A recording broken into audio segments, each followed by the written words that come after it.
Hello दोस्तों, आप सभी को गुलाब जामुन जैसी मीठी मीठी नमस्कार। और इसी के साथ आप लोगों का स्वागत है आईपीओ के लव ट्रायंगल शो में, जहां पर एक और SME IPO new swan Multitech limited आने वाला है।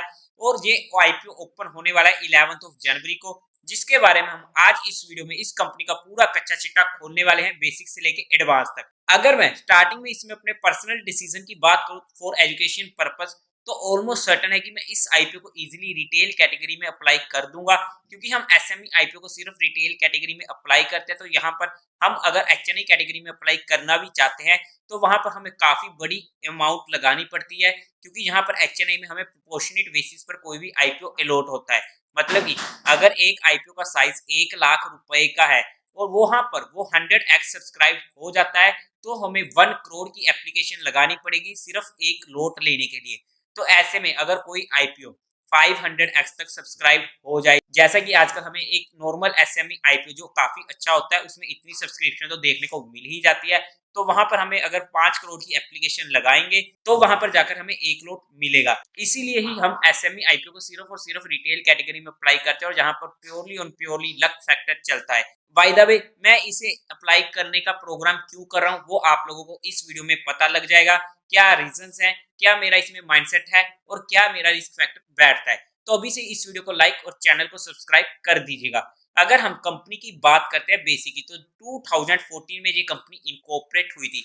अगर मैं मेनली कंपनी के काम की बात करूं तो ये स्पेशलाइज होने वाली है in the manufacturing of precision engineered components, और उसी के साथ साथ ये दो सेक्टर्स में काम करती है, automotive industry and modern farming. मतलब कि दोनों सेक्टर ऐसे होने वाले हैं जो काफी ज्यादा अच्छे हैं, और आने वाले टाइम में इनका काफी ज्यादा स्कोप भी होने वाला है। कंपनी के प्रोडक्ट पोर्टफोलियो में काफी सारी चीजें आ जाती है। अगर हम ऑटोमोटिव इंडस्ट्री में बात करते हैं तो वहां पर assembly engine hangers, hinge body covers, front covers, टे components, fuel filler cap components, main stand complete assemblies, engine guard plates, rear brake arm assembly, separator breathers, cable guide assemblies, battery tray components and many other parts होने वाले हैं, जो mainly two wheelers vehicle में use किए जाते हैं। और उसी के साथ साथ ये कंपनी डिजाइनिंग करती है, मैन्युफैक्चरिंग करती है various type of brackets such as cooling recovery reservoir brackets, exhaust tail pipe brackets and fuse block brackets, floor panel brackets and passenger car air cleaner inlet hose brackets. अगर आपको ये चीजें नहीं भी पता ना तो गूगल कर लीजिएगा, आपको पता लग जाएगा। और अगर आपको ऑटोमोटिव इंडस्ट्री की अच्छी जानकारी है तो आपको इन चीजों के बारे में पता होगा। अगर हम फार्मिंग के बारे में बात करते हैं तो वहां पर कंपनी मैन्युफैक्चरिंग करती है rotavator, seeder, super seeder, weeder, potato planter, potato diggers, fertilizer spreader, mulchers, puddlers, laser land levels, disc flops and many other agriculture implements. मतलब कि अगर मैं कंपनी के काम की बात करूं तो एक अच्छा काम कंपनी के पास होने वाला है। उसी के साथ साथ जो इनकी एग्रीकल्चर वाली कंपोनेंट्स की मैन्युफैक्चरिंग फैसिलिटी होने वाली है वो रियान लुधियाना में होने वाली है, यानी कि पंजाब में। और अभी अभी ना लुधियाना की एक कंपनी का आईपीओ आया था, मेन लाइन आईपीओ।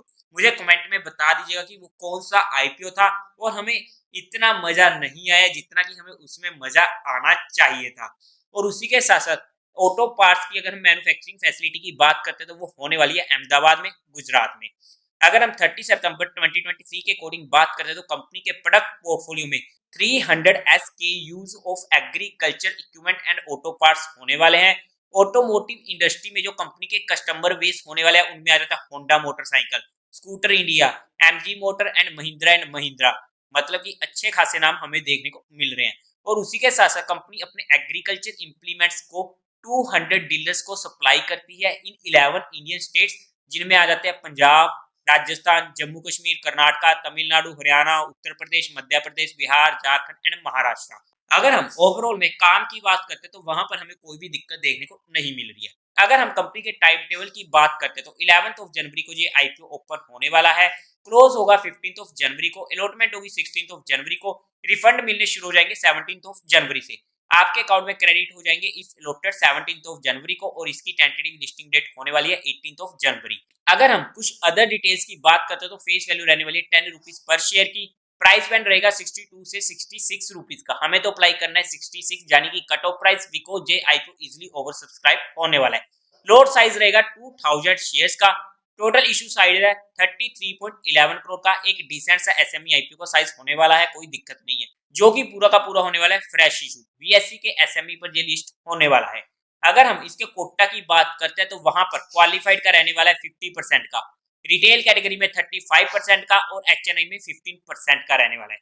अगर हम आईपीओ के लोट साइज की बात करते हैं तो रिटेल कैटेगरी में एक लोट 2000 शेयर्स का रहने वाला है, जिसकी अमाउंट पड़ेगी 1,32,000 की। और एचएनआई कैटेगरी में अगर हमें अप्लाई करना है तो मिनिमम 2 लोट्स के लिए अप्लाई करना पड़ेगा, जिसकी अमाउंट पड़ेगी 2,64,000 की। अब अगर हम कंपनी के प्रमोटर्स की बात कर लेते हैं तो वहां पर उपकार सिंह, वरुणप्रीत सिंह, आहूजा एंड कंवरदीप सिंह कंपनी के प्रमोटर्स होने वाले हैं। अभी तक हमें कोई भी दिक्कत कंपनी की तरफ से देखने को नहीं मिली है। अगर हम कंपनी के मेन मुद्दे की तरफ चलते हैं, यानी कि कंपनी के फाइनेंशियल्स की तरफ, तो वहां पर अगर हम नजर लगाते हैं, टोटल असेट 2021 में थे 117 करोड़ के, जो इंक्रीज होते होते 2023 तक पहुंच चुके हैं 128 करोड़ के, अच्छे होने वाले हैं।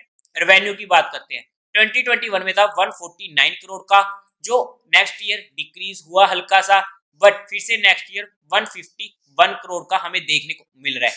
रेवेन्यू में हमें इतना इंक्रीज देखने को नहीं मिला है कंपनी की तरफ से, जो हमारे लिए रेवेन्यू में हल्की सी दिक्कत देखने को मिली है। अगर हम प्रॉफिट आफ्टर टैक्स की बात करते हैं तो 3.42 करोड़ का प्रॉफिट आफ्टर टैक्स 2021 में था, नेक्स्ट ईयर हल्का सा इंक्रीज हुआ 3.63 का, बट 2023 में 9.91 करोड़ का प्रॉफिट, काफी अच्छा बूम हमें देखने को मिला 173% का, अगर हम 2022 से 2023 में देखते हैं। But important point two watch out कि यहाँ पर रेवेन्यू में तो हमें इतना इंक्रीज देखने को नहीं मिला है, सिर्फ 4% से इंक्रीज हुए थे, बट जहां पर प्रॉफिट आफ्टर टैक्स में काफी बड़ा बूम देखने को मिला है। अब ऐसा क्यों है वो हमारे लिए सोचने वाली बात हो जाती है। हालांकि जहां पर इनकी बोरिंग्स भी कम हुई है 48 करोड़ से 39 करोड़ की, तो वहां पर कुछ इंटरेस्ट भी इन्हें पड़ता होगा, तो वहां पर तो एक फैक्टर हमें समझ में आ जाता है, बट इतना ज्यादा इंक्रीज होना फिर भी वो एक हमारे लिए क्वेश्चन मार्क हो जाता है। अगर हम नेटवर्थ की बात करते हैं तो 29.81 करोड़ की होने वाली है, रिजर्व एंड सरप्लस में 26.31 करोड़ का कैश इनके पास अवेलेबल है। अगर मैं ओवरऑल में फाइनेंशियल्स की बात करूं, इतने अच्छे फाइनेंशियल में यहाँ पर नहीं बोलूंगा, क्योंकि हमें ना ही टोटल एसेट में, टोटल रेवेन्यू में इतनी ज्यादा ग्रोथ देखने को मिल रही है, जहां पर आने वाले टाइम में ये कंपनी किस तरीके से परफॉर्म करती है वो हमारे लिए क्वेश्चन मार्क हो जाता है और सोचने वाली बात भी हो जाती है। तो यहाँ पर अगर हम ओवरऑल में फाइनेंशियल की बात करते हैं तो ओके ओके से फाइनेंशियल हम बोल सकते हैं। फिर भी मैं इस आईपीओ को क्यों अप्लाई करने वाला हूँ वो आपको आगे पता लग जाएगा। अगर मैं ऑब्जेक्टिव की बात करूँ तो इनको फंडिंग चाहिए कैपिटल एक्सपेंडिचर के लिए, ताकि ये अपनी कुछ मशीनरीज को खरीद सके फॉर एग्जिस्टिंग मैन्युफैक्चरिंग यूनिट जो इनकी लुधियाना में होने वाली है। एक ऐसा पॉइंट है जो मुझे काफी ज्यादा पसंद आता है। सेकंड, इनको अपनी रीपेमेंट करनी है अपनी बोरोइंग्स की। थर्ड, इनको वर्किंग कैपिटल की रिक्वायरमेंट है। And fourth at final general corporate purpose. अगर हम बात करते हैं इनके फंडामेंटल्स की तो वहां पर पी इसकी निकल कर आती है 9.32 की, रिटर्न ऑन इक्विटी 33.27% की, काफी अच्छी है। रिटर्न ऑन कैपिटल एम्प्लॉयमेंट 24.86% की ओके है। डेट टू इक्विटी रेशियो 1.31 की ओके ओके बोल सकते हैं। ईपीएस 7.09 की ओके ओके कह सकते हैं। रिटर्न ऑन नेटवर्थ 33.27% की अच्छी है। फंडामेंटल्स हमें इसके अच्छे देखने को मिल रहे हैं, वहां पर हमें दिक्कत देखने को नहीं मिल रही है।